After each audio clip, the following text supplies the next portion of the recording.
오늘 말씀은요, 이제 2월, 3월 이 두 달간, 약 두 달간에 걸쳐서 우리 교회는 이제 샬롬 축복 전도를 할 거예요.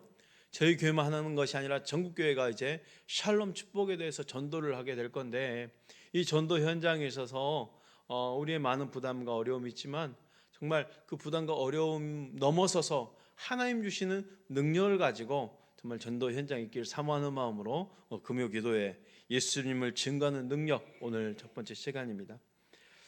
사랑하는 성도님들은 신앙의 여정 삶 속에서 가장 강력했던 현장, 특별히 영향력을 주었던 현장, 또 결과가 좋은 역사가 일어날 때가 기억나겠죠. 언제였습니까?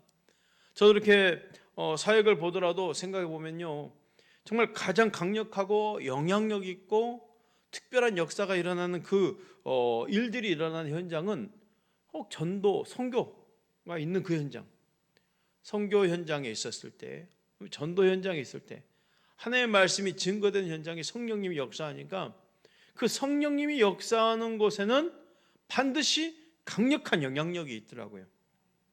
교회사를 보더라고 그렇습니다. 한국에는 교회사를 보더라도, 세계에 있는 그 흐르는 교회의 역사를 보더라도 가장 강력한 역사가 일어났던 현장은 바로 성령님이 역사하셨던 전도 선교 현장, 그 현장에 성령님이 강력하게 역사했거든요. 여러분, 저도 여러분에게 권면합니다. 그 성령님의 강력한 능력을 보기를 원한다면 여러분들이 전도한 현장에 있기를 축복합니다. 선교한 현장에 있기를 원합니다. 여러분 가정이 전도와 선교의 현장으로 만드시기 바랍니다. 그래야 그곳에 성령이 역사하시죠. 성령이 역사하면 강력한 은혜가 일어날 줄 믿습니다. 그렇다면 우리는 무엇을 구해야 될까요? 베드로가 안진뱅이를 고쳤을 때 사람들은 크게 놀라며 솔로몬의 행각이 보였어요. 사도행전 3장 12절 말씀, 베드로가 이것을 보고 백성들에게 말하되 이스라엘 사람들아, 이 일을 왜 놀랍게 여기느냐? 우리 개인의 권능과 경건으로 이 사람을 걷게 한 것처럼 왜 우리를 주목하느냐? 여러분 보세요. 안진뱅이가 일어난 건 큰 기적이죠. 어떻게 이런 일이 일어날 수 있지? 표적이 현장이잖아요. 그런데 베드로는 이게 아무렇지도 않은 거예요. 안진뱅이가 일어난 게 아무렇지도 않은 거예요. 근데 사람들은 뭘 봅니까? 안진뱅이가 일어난 그 표적을 보죠. 놀랍죠. 베드로는요, 나 자신의 권능과 경건으로 이 일을 한 것이 아니라는 거예요. 그러면서 바로 예수님을 증거합니다. 사도행전 3장 14절 16절 이어서 너희가 거룩하고 의로운 일을 거부하고 도리어 살인이라는 사람을 놓아주기를 구하여, 지금 예수님의 십자가를 너희들이 못 박았다는 거 아닙니까? 생명이 주를 죽였도다. 그러나 하나님이 죽은 자 가운데서 그를 살리셨으니 우리가 이 일의 증인이라. 이 이름을 믿음으로, 그 이름을 믿음으로 그 이름이 너희가 보고 아는 이 사람을 성하게 하였나니, 지금 안진뱅이가 일어난 이 일들이 일어났다라는 거예요. 그 예수 이름으로 말미암아, 예수로 말미암아 난 믿음이 너희 모든 사람 앞에서 이같이 완전히 낫게 하였느니라. 무슨 말입니까? 표적이 일어났어요. 이런 증거가 일어났어요. 역사가 일어났어요. 이 일에 대해서 사람들은 그 표적을 보고 놀라지만 베드로는 이 일이 아무것도 아닌 거예요. 대신에 이 표적이 일어난 일로 말미암아 사람들이 놀랍게 되는데 이 일을 뭘로 전환시킵니까? 복음을 증거하는 것으로 바꿔내는 거예요. 중요한 건 증거입니다. 표적이 아니라 복음 증거. 지금 예수님이 원하시는 게 바로 이거였어요. 선교 현장에, 전도 현장에 분명한 역사는 일어납니다. 왜요? 성령님이 역사하시니까. 기적과 체험, 나음의 역사가 분명히 일어납니다. 그럼 보세요. 그 표적이 놀라운 것이 아니라 왜 하나님은 그 표적을 주셨는가예요. 베드로가 지금 이 표적의 현장을 가지고 왜 이 표적을 주셨는가로 접근한 거 아닙니까?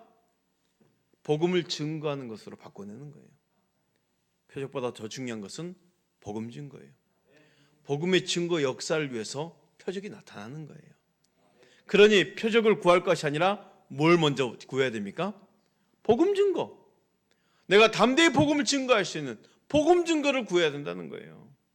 여러분 가정의 역사가 일어나길 원하십니까? 여러분 삶의 현장에 기적과 체험의 역사가 일어나기를 원하십니까? 복음 증거의 현장으로 만드시길 바랍니다. 그거예요. 베드로는요, 이 병 고침을 예수님이 전하는 기회로 완벽하게 사용했어요. 그 전에도 베드로는 방언이 오순절에 방언에 있을 때 바로죠. 그 방언이 강력하게 나타나는 걸 보고 사람이 놀랐을 때 그 사람들은 놀랐지만 베드로는 이 일에 대해서 그렇게 크게 놀랄 일이 아니에요. 그 일을 또 뭘로 삼습니까? 복음을 증거하는 기회로 삼지 않습니까? 방언 받은 것을 자랑하는 그 고린도 교회가 있었잖아요.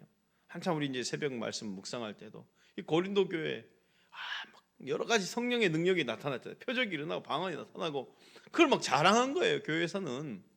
근데 그 표적은 아무것도 아니고 왜? 복음 증거를 위해서 드러나는 그 역사이지 표적이 중요한 것이 아닌데 교회는 표적을 더 중요하게 생각했다라는 거예요. 그런데 바울은 달랐죠. 바울은 이걸 증거하는 기회로 삼았던 거예요. 예수님을 전하는 과정에서 방해를 받을 때에도 귀신을 쫓아내곤 했어요.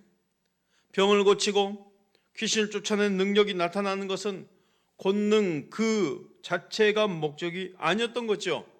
그 권능으로 말미암아 효과적으로 예수님을 증거하기 위함이라는 거예요. 사랑하는 성도 여러분, 예수님을 증거하는 것이 우선되기를 축복합니다. 주를 증거하는 것이 우선되기를 축복합니다. 때론 우리가 바뀐 기도를 할 때가 있잖아요. 특히 믿지 않는 분들이나 신앙이 약한 분들, 주여 나에게 이걸 주시면 제가 주일 성수를 빠지지 않고 하겠습니다. 정말 잘못된 표적을 목적으로 한 신앙생활, 그게 아니죠. 예수의 증거가 있는 곳에는 반드시 치유, 병고침, 회복의 역사가 일어나길 마련인데 바뀐 거예요. 바뀐 거예요. 예수를 증거하고 복음이 먼저 되는 것을 우리는 반드시 보여줄 필요가 있어요. 표적이 먼저가 아니라 복음이 먼저입니다. 예수 증거가 먼저입니다. 예수님이 증거되는 것이 우선이라는 거예요. 우리에게도 항상 우선되는 것도 능력이 아니라는 거예요. 예수를 증거하는 것. 그럼 우리는 무엇을 구할 것인가를 결정해야 되죠. 눈에 나타난 현상을 구할 것인가? 아니면 담대히 예수님을 증거하는 것을 구할 것인가? 제가 목사 안수를 30살에 받았어요. 어제도 강사님이 그러더라고요. 본인이 강사님의 자라온 환경과 목사 안수 받았던 것, 그리고 자녀들 이야기가 거의 저하고 5월이 됐어요. 그분이 저보다 나이가 대여섯 살 좀 선배신데 이 목사 안수와 그 연령이 거의 비슷해요, 저하고. 그분이 지금 결혼 21년 차, 저 똑같거든요. 그리고 자녀 막 이야기, 목사 안수 받았던 시기 거의 비슷하더라고요. 학교도 그렇고. 근데 제가 이제 보통 목사 안수 받으려면요, 일반 대학 4년 하고, 그다음에 신학대학원 3년 과정을 마치고, 그리고 1년 후에 강도사 고시를 봐야죠. 강도사 고시 후에 다시 1년 후에 목사 안수를 봐야 되는 거예요. 최소를 잡아도 10년이 걸려야죠. 이제 강도사 고시 떨어지고 나면 또 1년 후에 다시 강도사니까 다시 1년이 또 늘어가는 거 아니겠습니까? 그 학교 중에 한 번이라도 휴학을 하게 되면은 또 1년 늘어가는 거. 근데 뭐 남자들이 보통 1년을 뭐 대학을 바로 다니지 않잖아요. 중간에 군대를 또 다녀와야죠.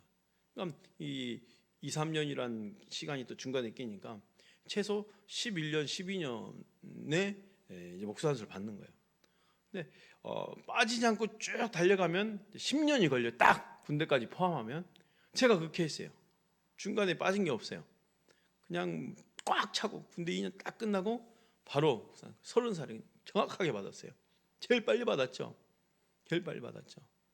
근데 목사 안수를 받자마자 개척 단독 목회가 들어간 거예요. 저는 전도사 사역에 하다가 갑자기 목사한테 받고 그냥 단독목회요. 그때 기억나는 대상자가 있었어요. 신혼부부인데 여자분이 이제 이렇게 전도가 됐죠. 갑자기 이제 자녀를 그렇게 갖기를 원했었는데 그분을 위해서 기도하다가 갑자기 좀 오래된 일이라 이게 이제 가물가물해요. 이게 어떤 내용인지 제가 가물가물하는데 어쨌든 이제 이분이 자녀를 갖기로 원했는데 자녀를 못 가져요. 그래서 한참 이제 제 아내랑 같이 기도했던 기억이 나는데 갑자기 이분이 병원에 입원한 거예요. 복수에 물이 차가지고 병원에 입원한 거예요. 가봤더니 진짜 배가 빵빵 마치 그냥 임신한 8개월, 10개월 된 배같이 빵 올라왔어요. 복수에 물이 차니까 무섭게 배가 올라왔어요. 그래서 그날 가서 기도하고 바로 다음 날 제가 이제 집회 현장에 가야 될 상황이었어요. 기도해 주고 집회를 갔죠. 한데 집회 중간에 그룹 모임이 있었는데 거기서 중보기도하는 그 내용을 나누어야 되는데 마땅히 중보기도 나눌 게 생각했는데 갑자기 자매가 딱 생각나는 거예요. 한 7명 모여 있는데 제가 중보기도 할 게 있습니다. 오기 전에 이런 일이 있어서 복수에 물이 차서 지금 병원에 입원해 있는데 기도해 주려고. 그때 오후 5시거든요. 그분을 위해서 7명이 함께 기도한 거예요. 그분을 위해서. 그리고 그 다음 날 이제 집회가 끝나고 바로 병원에 이제 신방 갔죠. 딱 갔더니 배가 다 꺼져 있어요. 완전히 꺼져 있어요. 물어봤어요. 아니 물이 언제 빠졌냐고. 물이 이게 빠질 때까지 이제 기다렸던 거예요. 조금씩 빠지니까 병원에서 이게 빠질 때까지 기다리는 거 아니에요. 근데 갑자기 어제 오후 5시에 물이 확 빠져버리더래요. 어제 오후 5시에 물이 갑자기 빠져버리더래요. 쫙 가지고 배가 꺼졌대요. 그래서 제가 그랬지. 어제 오후 5시에 자매님을 알지 못하는 7명이 자매를 위해서 함께 기도했었다. 그럼 표적이 중요한 게 아니라 예수 증거가 중요하다라는 거죠. 그 표적을 위해서 지금 주님이 나타나는 그 역사하는 현장이 있었다라는 거예요. 복음 증거를 위해서, 복음을 위해서 하나님이 하신 표적의 현장이 있다라는 거죠. 마가복음 16장 15절에서 18절 말씀에 이렇습니다. 또 이르시되 너희는 온 천하를 다니며 만민에게 복음을 전파하라. 믿고 세례를 받는 사람은 구원을 얻을 것이요 믿지 않는 사람은 정죄를 받으리라. 믿는 자들에게는 이런 표적이 따르리니 곧 그들이 내 이름으로 귀신을 쫓아내며 새 방언을 말하며 뱀을 집어올리며 무슨 독을 마실지라도 해를 받지 아니하며 병든 사람에게 손을 얹은즉 나으리라 하시더라 그랬어요. 온 천하에 다니며 만민에게 복음을 증거할 때 믿는 사람에게 나타나는 자연스러운 현상들입니다. 이런 표적이 따르리니, 믿는 자들에게 이런 표적이 따르리니 그들이 내 이름으로 귀신을 쫓아내며 새 방언을 말하며 뱀을 집어올리며 무슨 독을 마실지라도 해를 받지 않으며 병든 사람에게 손을 얹은즉 나으리라. 믿는 사람에게 나타나는 자연스러운 표적의 현장. 여러분, 놀라운 기적의 현장이 아니라 믿는 자에게 나타나는 자연스러운 표적 이름을 믿으시길 바랍니다. 자연스러운 표적인 거죠. 복음을 전할 때 나타나는 표적입니다. 복음 전하의 목적이라는 거예요. 표적이 목적이 아니라 복음 전하의 목적입니다. 우리도 마찬가지죠. 복음을 전할 때 나타나는 표적들의 목적을 두기보다는 예수님을 전하는 것에 더 신경 써야 된다는 것이죠.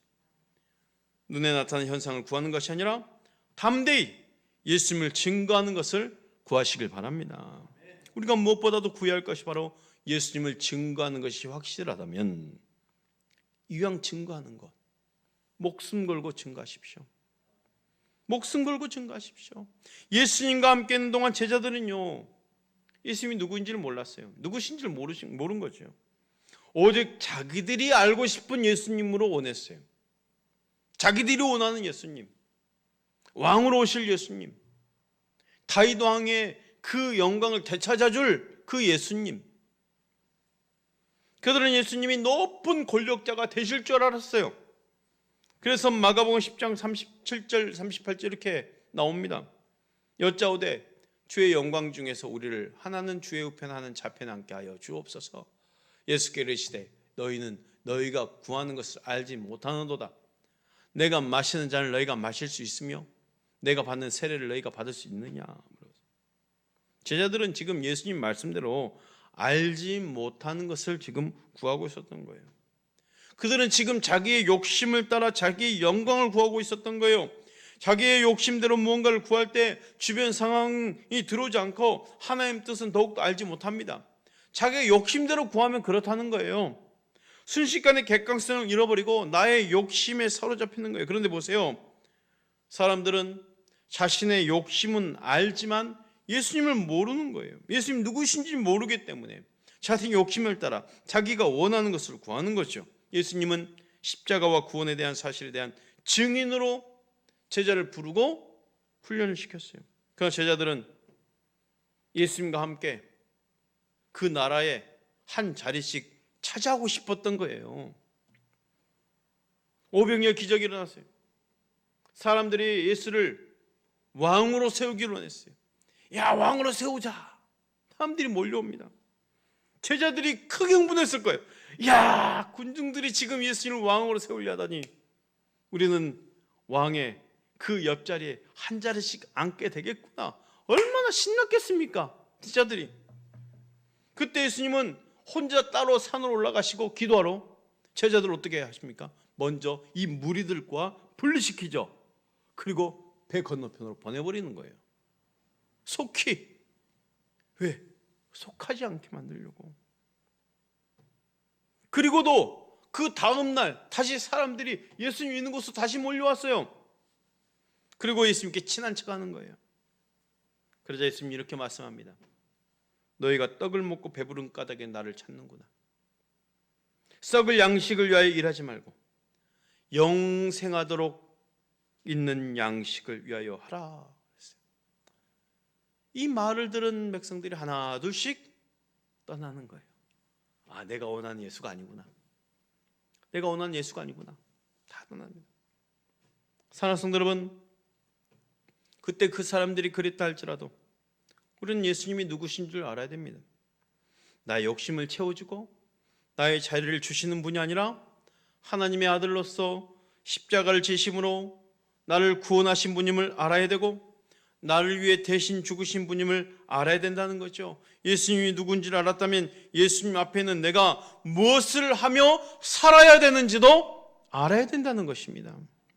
나는 예수님이 행하신 일에 대한 증인으로 복음을 전하는 사명을 받은 사람이라는 것이죠. 예수님이 누군지도 모르고 내가 무엇을 하며 살아야하는지도 모른다면 나 자신도 모르는 것을 구하는 거예요. 내 욕심을 따라 구하는 거예요. 그러나 예수님을 알고 그 예수님 앞에 내가 누구인지를 안다면 진짜 예수님을 원하는 것을 구하게 되겠죠. 사랑하는 성도 여러분, 내 사명에 꼭 필요한 것을 구하시길 바랍니다.